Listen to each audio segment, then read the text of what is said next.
With one of the highest point valuations for an airline at around 1.8 cents per point, the Alaska Airlines VISA credit card can get you valuable travel redemptions as well as great perks and benefits on Alaska Airlines.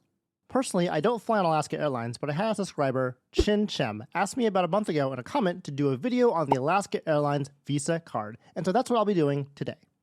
And I'm not only going to go over the Alaska Airlines card, but I'm also going to walk you through some of the exact questions I asked myself when thinking about choosing an airline as my primary carrier. Of course, we'll be using Alaska Airlines as an example, and I hope that this video will help any of you who are considering either getting this card or flying Alaska Airlines more frequently.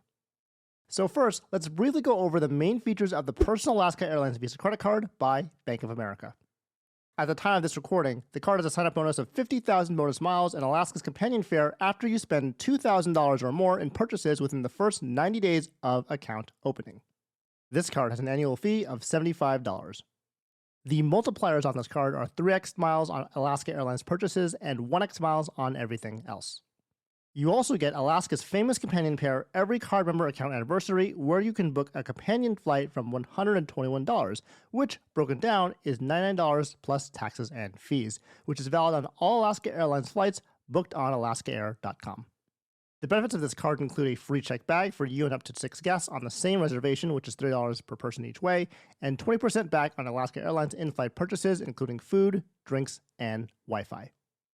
So now that we know more about this credit card, let's talk more about Alaska Airlines specifically, including its network, elite status, and partner airline redemption opportunities. Alaska Airlines' base of operations are primarily on the west coast of the United States, with its headquarters at the Seattle-Tacoma International Airport. There are 5 primary hub airports for Alaska Airlines, which are Anchorage, Alaska, Seattle-Tacoma, Washington, Portland, Oregon, San Francisco, California, and Los Angeles, California. It's important to identify hub airports on an airline you plan to be using long-term because this can help you determine how often you'll be on connecting flights to get to cities that you frequently travel to, which may or may not include your home airport. The 2 primary questions I ask myself to determine if I want to be a part of an airline loyalty program are, number 1, am I at or near a hub airport of this airline? And number 2, do I want to be at or near a hub airport of this airline? Let me explain. For Alaska Airlines, hub airports are primarily located on the west coast in the states of Alaska, Washington, Oregon, and California.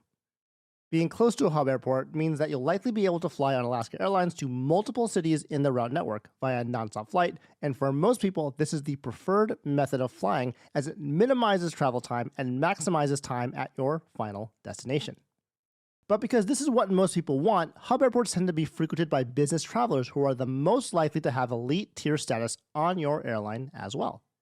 So for the example of Alaska Airlines, those 5 hub airports will be the locations with the highest concentrations of elite MileagePlan members, and the reason why this is important is that the higher the concentration of elite members, the less likely your chance will be to get a seat upgrade if you're an elite member. Now, I don't have personal experience with this since I don't fly Alaska very often, but I would guess that for Alaska, this is much less of a problem as compared to other airlines, for example, United Airlines, Delta Airlines, and American Airlines. With these airlines, competition for that complimentary seat upgrade is very fierce, and you'd be competing with the top-tier elite business travelers for a chance at those coveted seat upgrades. So how does this apply to you? Well, in the case of Alaska Airlines, you have to make a decision that if you're close to a hub airport, you're willing to compete for those complimentary seat upgrades with others that also have elite status. Like I said before, since Alaska is not a part of the big 3 US airlines, I don't think there'll be as much competition for this, but definitely something to keep in mind. And if you have any experience with this as a frequent Alaska Airlines flyer, definitely leave a comment down below to let us know about your experience. Okay, so you've looked at where your main airport is in relation to the hub airports of Alaska Airlines, and now you're intrigued about making this your primary airline. The next step is to look at elite status and see what level you may be able to qualify for to take advantage of the included benefits, including complimentary premium class and first class upgrades. The Alaska Airlines MileagePlan program offers 4 status levels: MVP, MVP Gold, MVP 75K, and MVP Gold 100K. And just like most elite status airline benefits out there, once you qualify for the first level, in this case that would be the MVP level, some of the perks start to overlap with the credit card perks. For example, the free first check bag, which is offered both with the MVP elite status as well as being a cardholder of the Alaska Airlines VISA card. So if you plan to be a frequent Alaska Airlines flyer, just keep that in mind. Next, I want to go over the relationship between elite status and premium class and first class upgrades as it relates to fare class. Now, I'm not an expert on fare classes, but let's just take a look at the available options to become more familiar with them. Briefly, fare classes are listed in descending order from full fare to progressively more and more discounted fares. So for example, Alaska has first class fare codes of J, C, D, and I, and the further down the list you go, the more discounted the fare will be. Likewise, in economy class, you start with Y and B, then H and K, then M, L, V, S, N, Q, O, G, and lastly end with X, which represents a fare class for basic economy. So what does this have anything to do with our Alaska Elite status? Well, if you look at the following chart, you can see that both premium class and first class upgrades will depend not only on your elite status, but also the types of fare you book. For first class upgrades, MVP only offers first class upgrades with Y and B fares, whereas the higher tier statuses are more flexible with the types of fares you book to be eligible for these upgrades.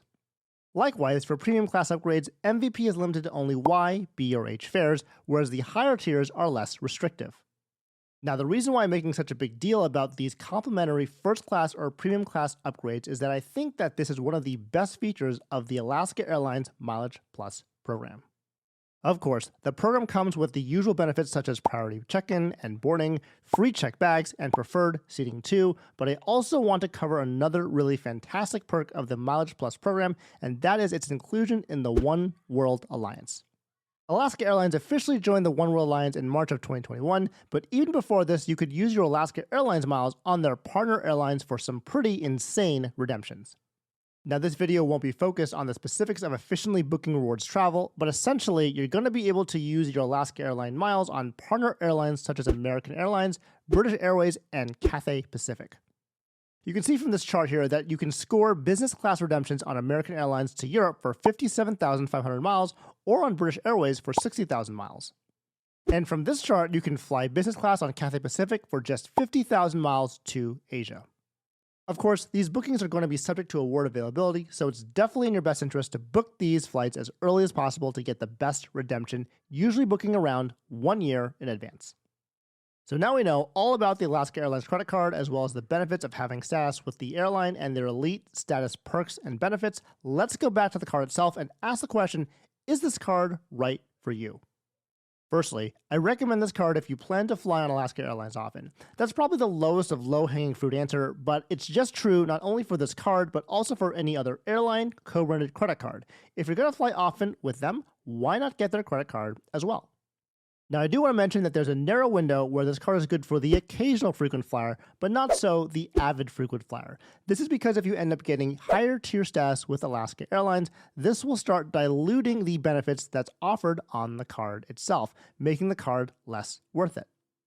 I also want to mention that this card is not a great card for spending as its multipliers are pretty weak at 3x for Alaska Airlines purchases only and 1x on everything else. This card is primarily a benefits card, not a spend card. Next, I recommend this card to those who plan to take advantage of the benefits on this card, regardless of how they plan on flying with Alaska Airlines. And the first benefit I'm referring to is to take advantage of the sign-up bonus and Alaska Companion Pass.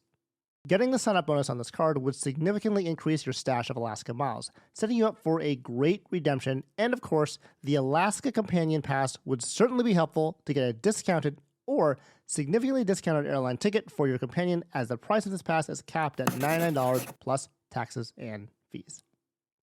The second benefit is to take advantage of the free first check bag benefit on the card for up to 6 guests. Provided that you're not at least MVP status, this card offers you this benefit, which is a savings of $30 per person each way. So if you and 6 guests were on a single round-trip itinerary and you each checked in 1 bag, that would be a total savings of $420. Not bad for a credit card with an annual fee of only $75. And the third benefit is if you want to take a YOLO trip to Europe or Asia in business class. As Alaska points are some of the most valuable points, valued at around 1.8 cents per point, and Alaska's partnership in the One World Alliance, there is a tremendous opportunity to book business class flights on partner airlines for a fantastic redemption. And of course, you could also consider applying for the Alaska Airlines business card to get the sign-up bonus on that card as well, so you can have enough points to make that dream trip a reality. And if you enjoyed this review of the Alaska Airlines credit card, check out this video here where I review the United Explorer credit card and explain why I decided to do a product change to the United Gateway card.